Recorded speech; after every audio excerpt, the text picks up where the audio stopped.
waste is second largest component of construction and demolition after concrete.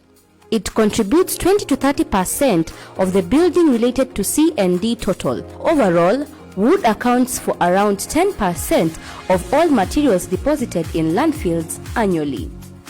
This statistic is a concern to policymakers who observe the recycling rate for derived wood is considerably lower than other materials such as concrete and structural steel.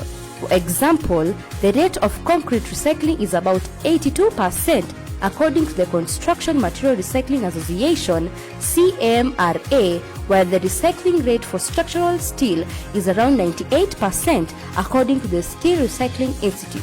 Around 70.6 million tons of urban wood waste was generated in the US in 2010, including 48% from municipal solid waste and 52% from construction and demolition.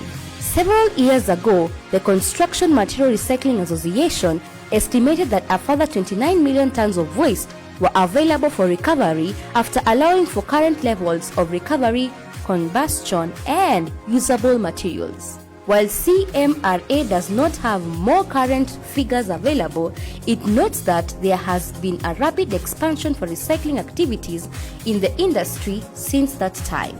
For wood waste in particular, the total annual generation is estimated at 36.4 million tons, with 29.7 million tons derived from demolition activities and 6.7 million tons from construction. According to a UK study, about 10 to 15% of wood used in new construction ends up in recycling or waste streams. After current recovery efforts of wood unavailable for recycling due to chemical treatments or other issues, there remains an untapped resource of 17.3 million tons of urban waste wood available for recycling on annual basis. Meet Mercy Wambui, who is the CEO to Bobo Collection. She ventured into making accessories from plywood, and with only 550 Kenya shillings, she made her dreams come true, and today she narrates her amazing story.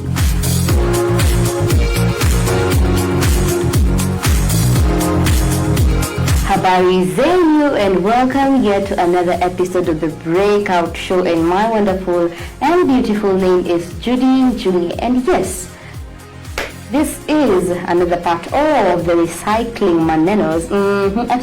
Recycling manenos, and you know, tumesema tukupatia recycling ndio pia uweze kulamu ukaweze kujua 1 2 3 about recycling and how you can pick waste and make it to something useful and start a wonderful business. This is a youth show focused to encourage you to start your own business. Jusiki Lantwata employer. So visit our social media platforms, YouTube, Twitter, Instagram, and Facebook on the Breakout Show. Today, we are focusing on wood manenos. Last time, ukikumbuka episode ile ingine tulikuwa na Faith and Michael, the Fayme United Furniture pallets, and they were using pallets to do furniture. Now this time round, tunatumia mbao, plywood, I think kitu kama hiyo, yes, to make accessories and beads. Tunatumia yani turembe sisi wanawake ama ni aje. And we have Wambui aka Bobo Collection, and she'll be telling us more about herself. Karibu sana. Asante. Yes. Karibu sana katika studios za NBCI. Nashukuru sana. And you're doing a wonderful work. Thank you so much. So first things first, just a brief, smooth introduction. Good message. Bobo ni nani? Okay, Bobo. Kwa majina yangu, Mercy Wambui, but popularly known as Boines Bobo on Facebook, on Instagram. Yeah, those platforms. Nimezanipata huko sana. Yeah, and Bobo ni msichana tu mdogo. Ni mdogo tu. Hata tu mdogo tu. Ni msichana tu mdogo. She's below 25. Yes. Yeah, in between. Ako hapo tu. bado hajafika 25 lakini yako hapo tu. Ndio sisi na age tunasema we are still sweet 16. Yeah, we don't want to tell our age. I'm sweet 15. Wewe unashukisha na moja. Unashukisha na moja. Okay. So, Bobo, mimi nimezaliwa Kiambu, nimesomea Kiambu. Huko I came to Nakuru after I finished high school, that is way back 6 years ago. Yes, najua Sky, ni sawa. So since then nikaenda nikasomea Kiti, nikatoka hapo, I went to NYS. Yes. I trained there, nadi nikamaliza. I have some skills. Nikasomea hapa Baringo College. Yes. Until then I was a student before I engaged myself into kuja tu hapa. So that is basically Bobo. That is basically Bobo. Yes. And before tuanze ulianza aje biashara yako? It is every parent's dream to see their children maybe do something else. Wanasemanga they white collar jobs. But how did your parents walichukuliaje hili jambo, because this is your passion and this is what you love? Actually, before I started, I was doing fashion way back in college. So my passion with fashion, creativity, art, it started long time ago, before hata niingie college. So in fashion kuna mingi sana, as in zimeganishwa mara mingi. You can get art and design, you can get designs, many, as in it's grouped into many departments, departments, into many things. So I got this idea first from, I went to concert. Kitu funny, it's so weird. I bought a pair of earrings. Zilikuwa wooden. Nimeenda shule, mtu ananiambia I'm interested in your earrings. Naweza chukua, naweza piga picha nazo. Nikaona kumbe hii ni gap. Hii ni gap naweza feel. Unaona? So nikasema juu ninyang'anywa na wasichana wengi hizi earrings. Na sina zingine. Hadi nakuja tu, ukienda tu kwa nini kwa hostel, kwa hostel napata earrings zangu zimepotea. Na zimepotea specifically za mbao. Watu wananiambia ununua wapi? So the demand, nikaona the demand is iko high, alafu nafaa kufeel gap. Nitafeel aje? Kwenye nilikuwa nanunua hakuna. Nitafanya nini? Nikamaliza, I was supposed to go for my internship, but I never went. So funny. Sikuenda. Sasa walikuwa nasikia kukoroga. Sasa kila mtu ananiambia nataka zile earrings. Sasa ukaanza kuniidentify. Just kila mtu leta. Nikachukua one pair of earrings. Nikaambia my brother, unajua hii ni mbao. Hata ukiangalia hii ni mbao. Mwenye alitengeneza aje? Curiosity sasa imeanza. Juu ile pressure.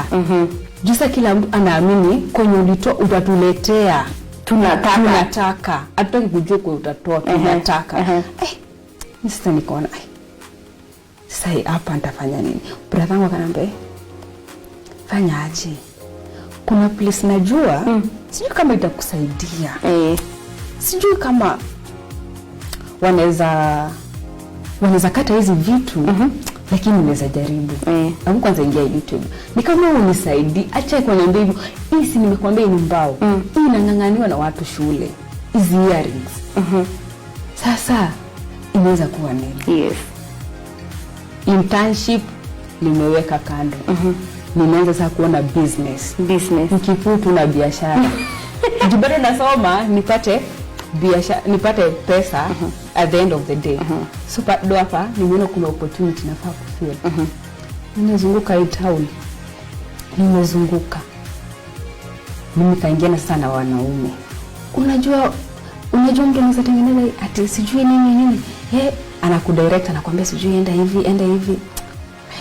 Kashindwa sasa. Tafanya aje? Nenda kwa mtu na muuliza hii mbao ni gani? Ati sijui. anakupea wrong measurements. Lakini sasa mimi siko ule mtu wa ku give up. Hapana. Mimi nakuwa kinamwambia nilikosa. Nitatoa wapi?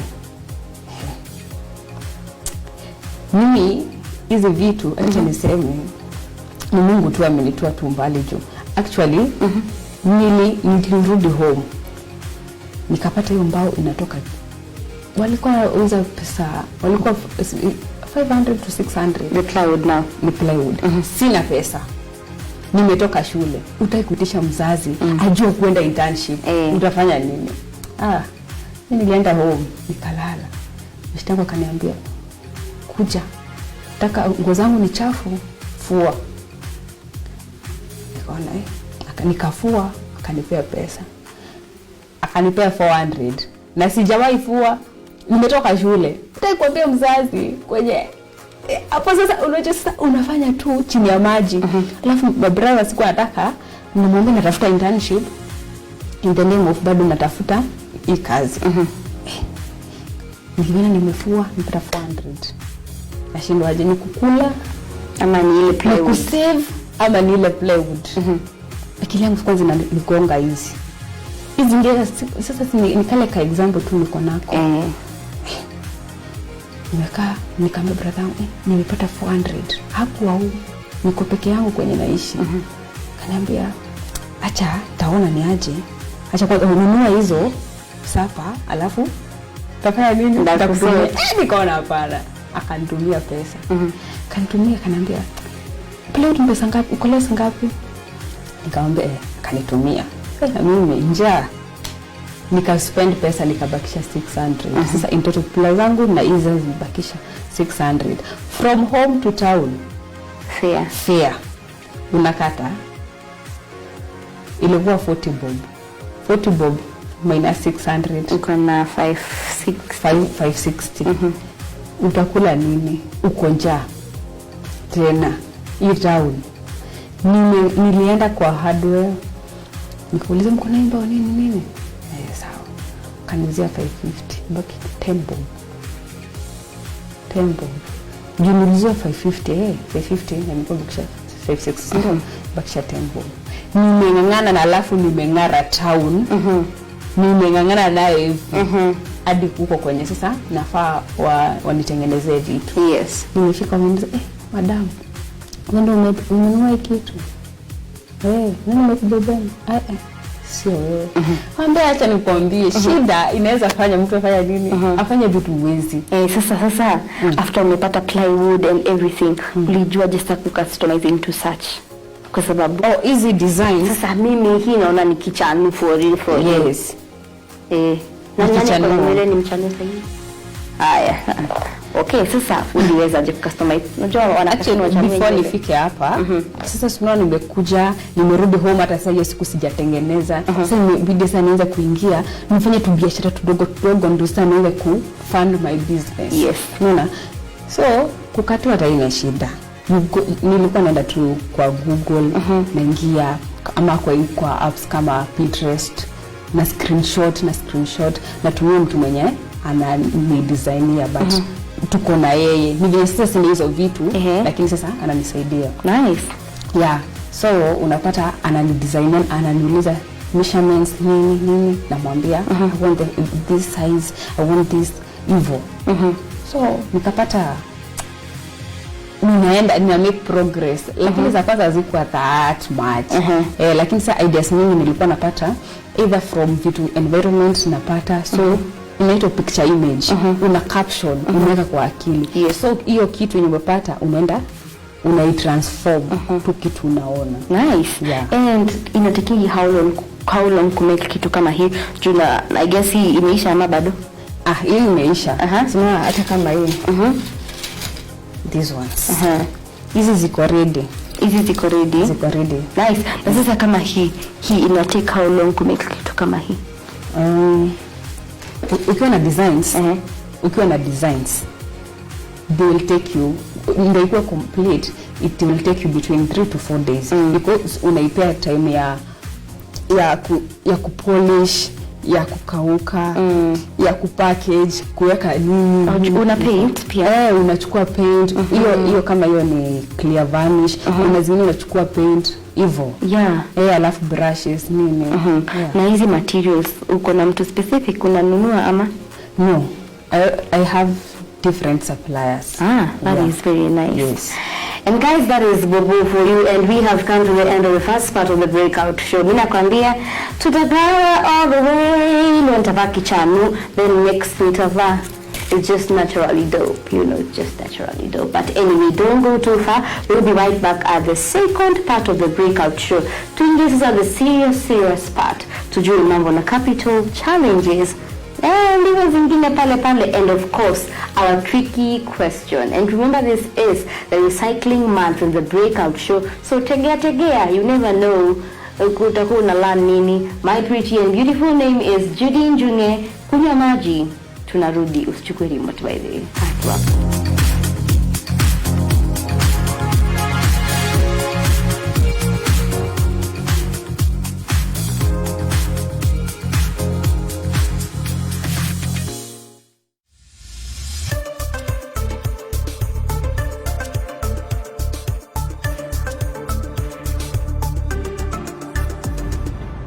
MBCI Television, transforming lives.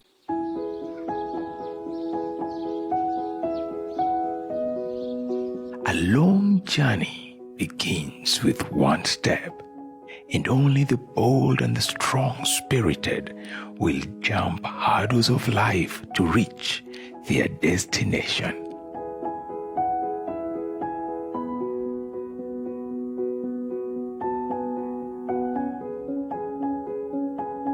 Some dreams are bigger than us, cut for them that pursue relentlessly.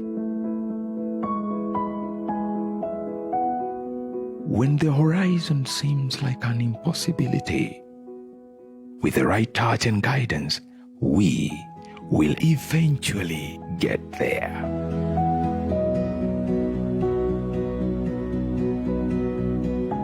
The journey made easier, and dreams within your reach. We are committed to empower you realize your dream step by step with you.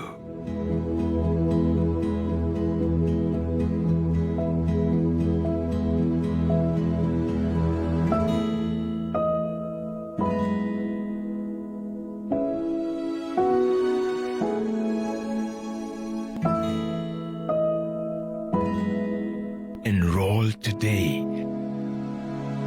Join the medical profession and begin to live the dream. Outspan Medical College, providing holistic healthcare solutions.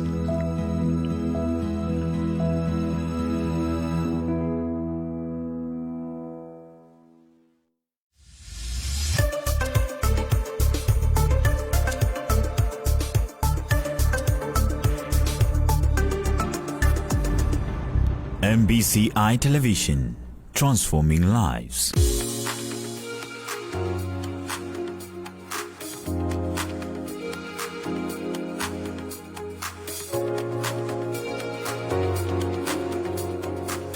Let me humble. And anyway, this is the second part. 2020. Capital is very key. Yeah. Yes. Na wewe ulituambia ulianza na 550. Wacha tu. Si ndio? Ukabaki na 10 bob. Ukabaki na 10 bob.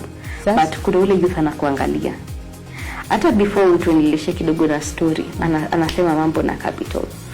To get this food, to get the beads, it might be something tuseme tu kutoka hapo kwenye ulinunua, maybe higher. Is it a fixed price mtu anafaa kuwa nayo akianza biashara, or ina depend tu na kenye uko nayo, uchukue kenye uko nayo na uanze nayo? So, kwa mwenye anani watch hapo, all I can say ni start from where you are.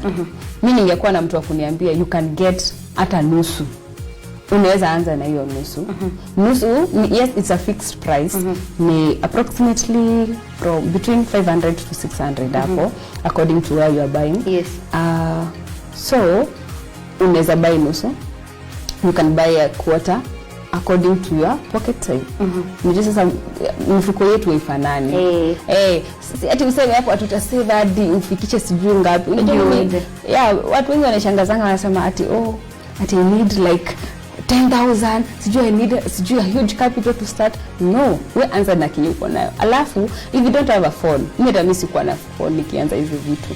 Chukua beshte yako mwenye una trust. Muombe simu, piga picha, post. You never know who's watching. Even ndo mimi nilianza. Hivyo tu jokes. So ati sijui ati capital manini. Plywood quarter, it's so 250, acha tuseme ndi 500. So ama 550. 550 divide by 2 ni utakupatia hapo to something hapo, si ndio? To something hiyo divide by 10 na 2. Nataka kuonyesha simple calculations. Uchukue kama hiyo plywood nusu nusu yake. Unaweza ipata na 150 ama 200. Si ndio? 200 nani anaweza kosa? Hakuna. Tafuta sasa ideas zenye uko nazo, enda Google, research. Mimi naambia mtu research. Research si eti ukae hapo tu home at bundles kuchat. At the end of the day inakuletea nini kwa meza? Ask yourself that. Ukijijazia inakuletea nini? Hiyo ndio itakukeep motivated, itakukeep going. Nice. Biashara iko fine up and down. Haiko sangi. Wewe ni challenges gani umeface? Challenges ni mingi sana. Before I knew how to do this, nilikuwa napata kuna kwingine sikuwa najua kupika sandpaper vizuri. So clients wanakuambia hizi vitu zako hata unatuzia vitu zinakaaje. Sikuwa najua rangi, sijui kumix hii na hii. Pata yani unatuzia vitu si standard. Hizo ni challenge, wanakuambia tutaki. So hizo zenye wataki ndio unabaki nazo, unazivaa tu, utafanya nini? Hauwezi tupa.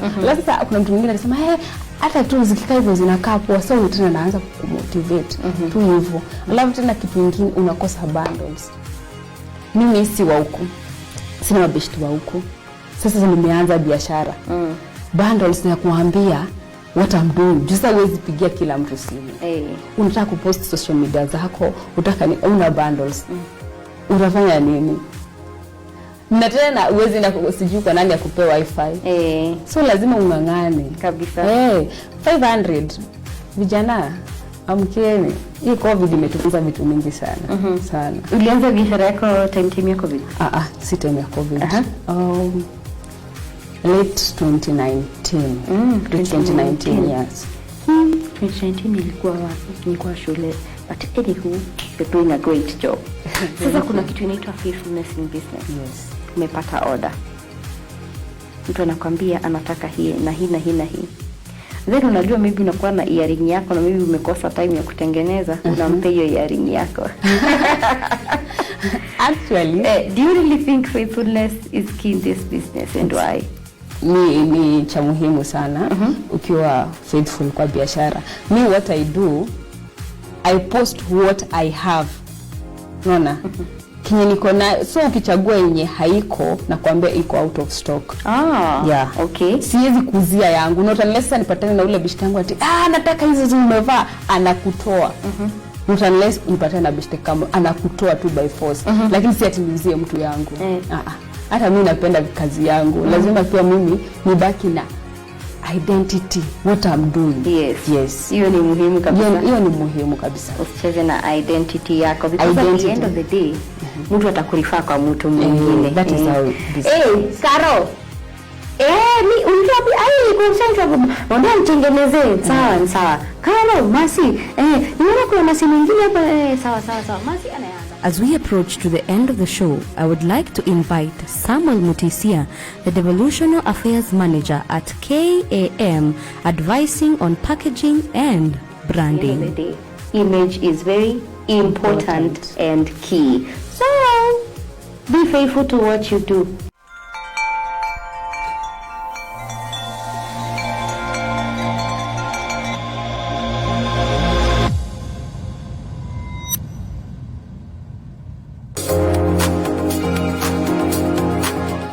the main importance of packaging a product is what we call product differentiation. And product differentiations, if I can just use a slight example, we are 7 billion human beings in the world, but each one of us has unique fingerprints, even identical twins. So that is the basis of packaging in terms of differentiating your products. Like when you walk through that door, and let's say you have brought a product into the market, whether a piece of furniture, whether a floor, whether a type of juice, someone will be able to say, I prefer this over the other one because of some certain things that you have done. So the first thing about packaging, which I'll go to, is about the eyes, what you see. And what you see, the eyes are windows to the soul. But I say in packaging, what you see is what feeds your soul. Then what you hear is what feeds your heart. These are the two key things. Why? Because first you must see in order to find out the story behind it. For example, today, if you will allow me to use an example of a shoe. Today, if you are to see a shoe on the shelf of a supermarket or any shop, and you are told that this shoe was, first you'll recognize the shoe, how it looks like, then you go ahead and ask the shopkeeper or whoever is retailing about the shoe, and they will tell you this shoe was used by someone who ran the marathon in 2 hours. So you have seen first before you have listened to the story. So when you are doing packaging or branding over your products, you are bringing that customer trust, you are bringing about customer loyalty, and you are telling a story through the packaging. There is always the slight leaning of people to copy what their competitors within the range are doing. But I wouldn't encourage you to copy what you are doing, because when you are coming up with a product, you are doing it for generations to come. 5 years down the line, 10 years down the line, you'll be able to really say, this is how my product has really evolved, and create that trust and loyalty with the client base. Okay, branding, the origin of branding comes from something that is called banning. That's the actual meaning of where branding came from. And banning in two ways. Within the African culture, the majority of our parents or grandparents owned livestock. And the livestock had a certain kind of a mark which was branded using very hot iron rod. So whenever you would see a young kid adding after goats, sheep, you will see the mark and say this belongs to such and such a family. Now in the same way, within the Industrial Revolution, what began a small cottage industry, they used to make products, then they will be moved to another place where the burning of the products was done, and through the burning they will put a mark on the soap, a mark on the iron tongs and everything that they used to make during that times. Why was the market, the branding is also a sort of an identity on your products. And that's why branding has really evolved over the time, and we have ended up having a logo, having a signature statement around that, and it is also tied to the aspect of you telling the story about your products. And even today as a Kenyan, there is also the aspect of buy Kenya, build Kenya. And that's why over the past 10 years, we have seen a lot of brand colors aligning to red, green and black, because they are by identifying it as a Kenyan, and the Kenyans, you also love the wristbands, you show that you are bringing about the patriotism and the loyalty, while at the same time staying true to your product. Yes. Yeah, branding can be both competitive and healthy. One, because like I emphasize, human beings are drawn to what they see. You wouldn't want to walk in the supermarket shelf when you are buying a piece of cheese, and when you look at the cheese, you'll think it's a bar of soap.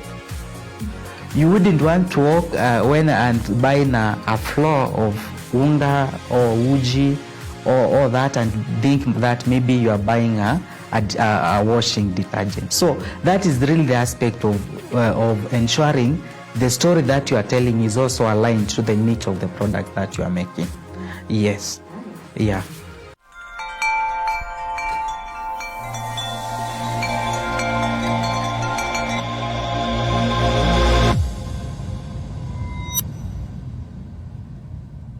finally kuna youth anakuangalia, anasema anachukua mbao, ana recycle mbao, kuko na beads, anatengeneza nazo, nataka kufanya zaidi hata yake, ama nataka even more. What is the advice you will give to this person anakuangalia, or any other business anataka kufungua, utampatia advice gani? Kwa sababu youth si wote wataajiriwa, si wote watapata job at a specific place. Kuna wenye maybe God anataka wasimame kivyao, utawaambiaje? Kamera yako ni Okay, so me, what I'd tell you, start, as in, ukuwa na passion ya kenye unataka. Ujue sasa siwezi kuambia atifanya hii, fanya hii ingine. Lazima ukuwa na usha make decision of what you want and what you love best.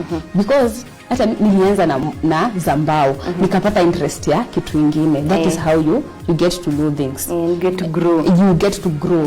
With time, ukigrow, una venture into many things. Unapata na mtu mwingine anakuambia this, I can do this, anakuonyesha skill yako, skill yake unamonyesha yako, you exchange. Unaona? So, mimi ninakwambia tu, as in, keep doing what you love. Yes. Na keep, as in, be consistent in what you are doing. Si ati unapost leo, sijui utapost siku nyingine. Watu watajua aje kile unafanya. How will people know? Consistency. Alafu tena kuwa faithful tena. Hiyo sana. Consistency, passion, and being faithful. Thank you so much, Mercy, and thank you for teaching me this beautiful, you know, how to make this beautiful. Niitaje? Nika chain. Ndio kwa necklace. Sana. Ukitaka ikuwe pulse. Hizi? You can make them. Kuwa. Lakini iko imo sasa ni vile sijaeka. Iko complete hivyo, lakini sasa if you want to add these beads, unaongeza. Anyway. Yes. Nimeshalamka kitu. Thank you so much even for coming to the studios the MBCI and being part of the Breakout Show. And thank you for tuning into today's show. We know you have learned a thing or two. God bless you and the Lord God keep you. Until next time, from the Breakout crew and I, Jane Junge, is Arrivederci. Bye-bye.